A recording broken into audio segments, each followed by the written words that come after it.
నీ యొక్క గుడారంలో నివసింపదగిన వాడెవడు? నీ పరిశుద్ధ పర్వతం మీద ఎవరుండగలరు, నివసించగలరు?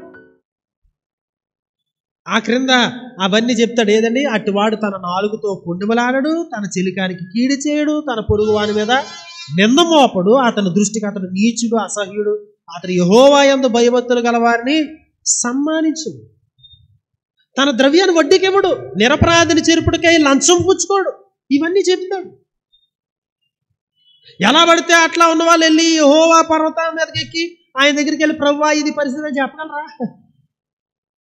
సరి అయిన జీవితాన్ని జీవించగలిగినప్పుడు ప్రివిలేజ్. ఆ ప్రార్థించుట అనేది గొప్ప ప్రివిలేజ్. మనమేమనుకుంటామంటే ఆయనకి వినబడట్లేదు, నేను కాకపోతే ఇంకోరితో చెప్పిద్దాం అంటే అసలు నువ్వు చెప్పాలి.